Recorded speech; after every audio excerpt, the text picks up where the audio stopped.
जय श्री कृष्ण। आज मैं बताने जा रही हूँ आपको अहोई माता की पूजा कथा पूजा के लिए आवश्यक सामग्री। तो आइए जानते हैं। अहोई अष्टमी का व्रत माताओं के लिए अत्यंत महत्वपूर्ण होता है, जो अपने बच्चों की लंबी उम्र, समृद्धि और कल्याण की कामना के लिए रखा जाता है। यह व्रत दीपावली से लगभग 8 दिन पहले आता है और मुख्य रूप से उत्तर भारत में बड़े धूमधाम से मनाया जाता है। माताएं सूर्योदय से लेकर रात में तारों के दर्शन तक व्रत रखती हैं और अहोई माता की पूजा करती हैं। इस साल 2024 में अहोई अष्टमी का व्रत अक्टूबर को मनाया जाएगा। अहोई अहोई अष्टमी व्रत का महत्व।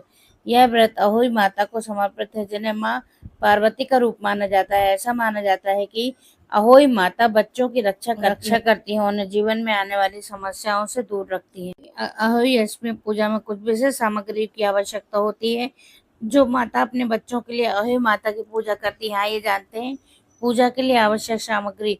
अहोई माता की तस्वीर। पूजा के लिए अहोई माता की तस्वीर या चित्र आवश्यक होता है। पारंपरिक रूप से इसे दीवार पर लाल और सफेद रंग से बनाया जाता है। अहोई अहोई माता की माला। एक चांदी या सोने की चैन पूजा के दौरान प्रयोग की जाती है। इसमें आमतौर पर 7 मोतियां होती हैं, जो 7 पुत्रों का प्रतिनिधित्व करती हैं। जल से भरा कलश। एक जल से भरा हुआ कलश अहोई माता की तस्वीर के सामने रखा जाता है। जीवन और स्वास्थ्य का प्रतीक है। रोली और चावल। पूजा में तिलक लगाने के लिए रोली और चावल का प्रयोग किया जाता है।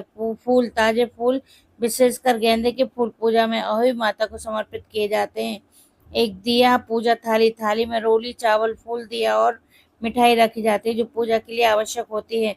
मिठाई और प्रसाद विशेष रूप से पूरी, हलवा और खीर जैसे व्यंजन बनाए जाते हैं। पूजा इस साल अहोई अष्टमी 24 अक्टूबर 1:18 से शुरू होकर 25 अक्टूबर को 1:58 तक समाप्त होगी। इस साल अहोई का व्रत 24 अक्टूबर दिन गुरुवार को रखा जाएगा।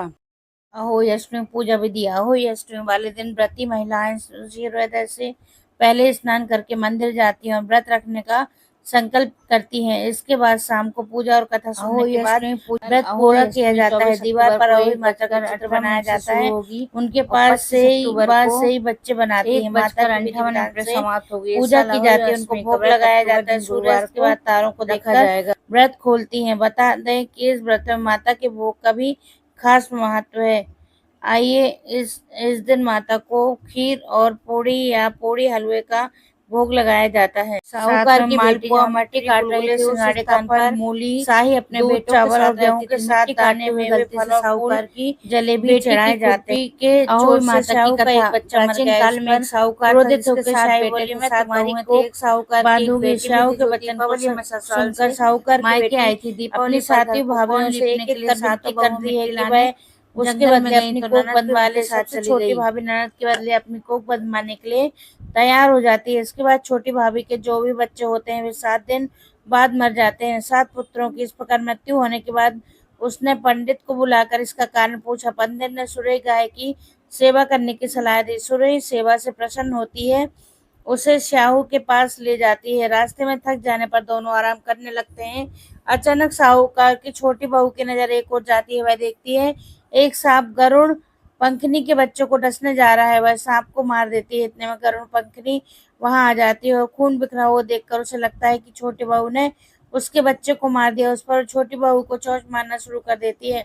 छोटी बहू इस पर कहती है कि उसने तो उसके बच्चे की जान बचाई है। गरुड़ पंखनी इस पर खुश होती है और सुरई सहित अन्य शाहू के साथ पहुंचा देती है। वह शाहू छोटी बहू की सेवा से प्रसन्न होकर उसे 7 पुत्र और 7 बहू होने का आशीर्वाद देती है। शाहू के आशीर्वाद से छोटी बहू का घर पुत्र और पुत्रवधुओं से हरा भरा रहता है। अहोई का अर्थ है यह भी होता है कि अनहोनी को होनी बनाना और किसी अप्रिय होनी से बचाना। जैसी अहोई माता ने उन पर कृपा करी, वैसे सब पर करें। जय हो अहोई मैया की।